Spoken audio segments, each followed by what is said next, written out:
नमस्कार साथियों, आज फिर से आगे एक नया पाठ लेकर इसमें हम देखेंगे आगे के बहुपद के प्रश्न। आज का हमारा प्रश्न है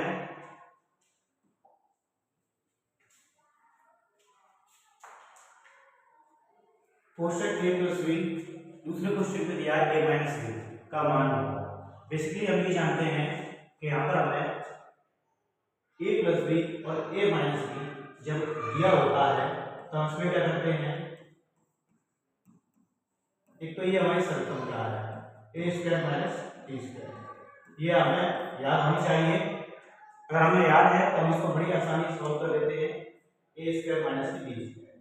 मान लो अगर हमें याद नहीं है तब इसको हम कैसे सॉल्व करेंगे, ए का गुणा मैं ए के साथ करूंगा तो यहाँ पर ए स्क्वायर आएगा, ए का मैं बी के साथ करूंगा माइनस के ए बी आएगा, इस बी का मैं ए के साथ करूंगा तो प्लस का बी ए या ए बी आएगा, फिर इस बी का मैं माइनस बी के साथ करूंगा तो बी स्क्वायर, फिर हमारा ये माइनस ए बी ए से कट जाएगा, हमारे पास जो निकल कर आएगा वो आएगा ए स्क्वायर माइनस ए बी। तो मैंने आपको दो तरीके बताए कि अगर हमें ए प्लस बी और ए माइनस बी दिया है तो इसके ऊपर होता है ए स्क्वायर माइनस बी स्क्वायर, ये एक सरलता होती है। अगर हमें याद है तो हम इसको बड़ी आसानी से कर देंगे, और हमें अगर याद नहीं है तो हम इसका गुणा करके सॉल्व कर सकते हैं। चलिए बढ़ते हैं अगले प्रश्न की ओर।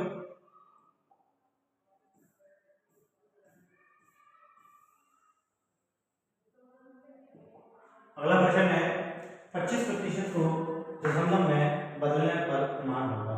बड़ा ही आसान प्रश्न है, लेकिन जब भी आपको इस प्रकार के प्रश्न दिए जाए प्रतिशत, तो आप ये जान लो कि प्रतिशत रहेगा नीचे आपका 100 आएगा। फिर क्या है, देखो इसका बड़ा ही आसान तरीका है। आप ये देखिए यहाँ पर जो हमें हर में लिखा हुआ है, यहाँ पर ये 100 यानी कि 2 जीरो। जब भी हमें इस प्रकार से दिया जाए तो हम क्या करते हैं, 1 2 पीछे से दो संख्या के बाद पलट लगा देते हैं। क्या करते हैं, पीछे से हम दो संख्या के बाद पलट लगा देते हैं। तो इस प्रकार हमारा जो आंसर होगा वो होगा 0.25। चलिए बढ़ते हैं अगले प्रश्न की ओर। अगला प्रश्न है समांतर चतुर्भुज की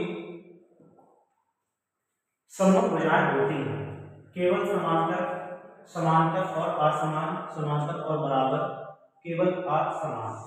चलिए देखते हैं। सबसे पहले हमें समझना होगा कि हमारा समांतर चतुर्भुज क्या होता है।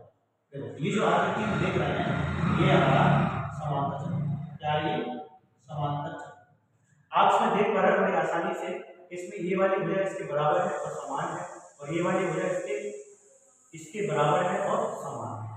तो इससे हम ये निष्कर्ष निकालते हैं कि एक समांतर चतुर्भुज की दो भुजाएं आपस में बराबर और समांतर होती हैं। इसका ऑप्शन होगा 7। चलिए अगले प्रश्न की ओर बढ़ते हैं।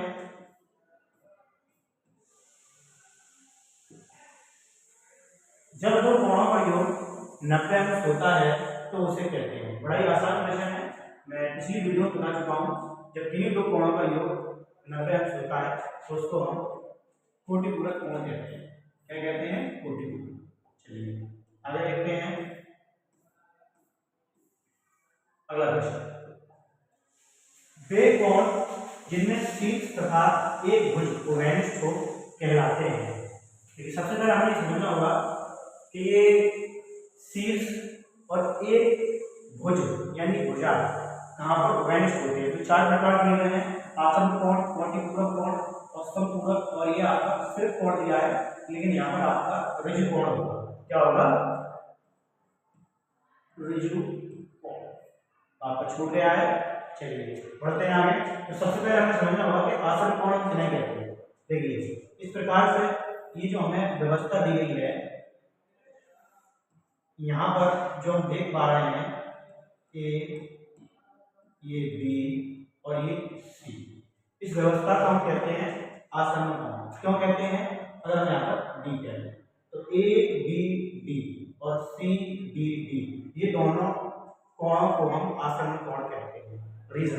रीजन ये है कि ये कोण इसलिए आसन्न कोण कहलाते हैं क्योंकि इसमें क्या होता है, इसमें एक शीर्ष उभयनिष्ठ होता है जो दोनों कोणों के लिए काम करता है। For example A B D के लिए भी ये शीर्ष काम करता है, और अगर हम कहें सी बी डी के लिए भी ये शीर्ष काम करता है, पहली चीज।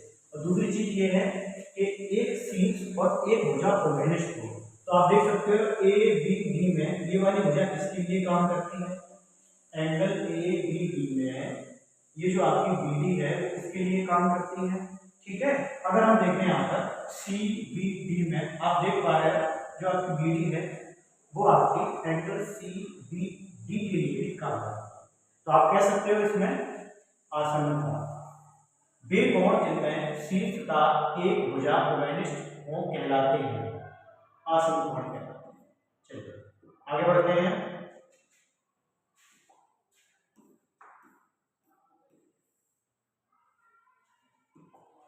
एक 180 के कोण को कहते हैं, 180 अंश के कोण को कहते हैं।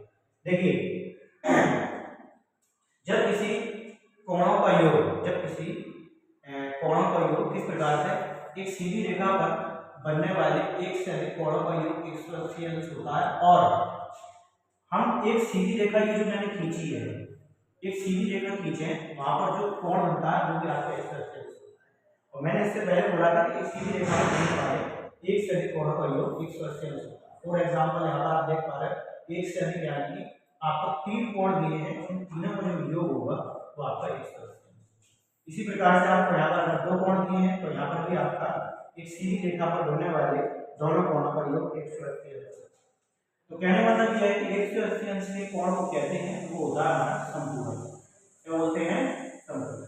चलिए आगे बढ़ते हैं।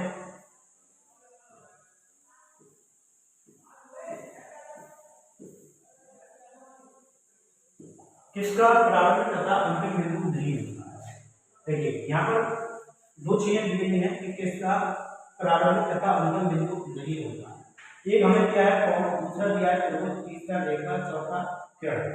देखिए अगर हम बात करें कोण की तो कोण आपको इस प्रकार से दिखाई देगा। तो आप देख सकते हो ये क्या है कोण। अगर हम कहें, अगर हम बात करें यहाँ पर ए बी की तो ए बी, ए यहाँ पर प्रारंभ है और यहाँ पर अंत हो गया है। तो यहाँ पर इसका कोण होता है, कोण में प्रारंभिक बिंदु भी है और अंतिम बिंदु भी है। अगर हम बात करें त्रिभुज, यह आपकी एक व्यवस्था है, इसको हम त्रिभुज कहते हैं। 3 भुजाओं से जुड़ी आकृति को हम त्रिभुज कहते हैं।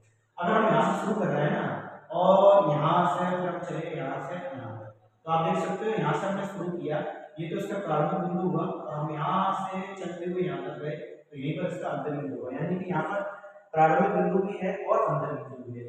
जब हम बात करते हैं रेखा की, देखिए रेखा एक ऐसी व्यवस्था होती है, ऐसी वो चीज है जिसका ना तो प्रारंभिक बिंदु होता और ना ही अंतिम बिंदु होता। यानी कि इसको हम दोनों ओर अपरिमित रूप से, अनिश्चित रूप से आगे की ओर बढ़ा सकते हैं। ठीक है, इसकी कोई निश्चित दूरी नहीं होती। चलिए तो जो आंसर होगा वो होगा आपका रेखा। बढ़ते हैं अगले क्वेश्चन की ओर।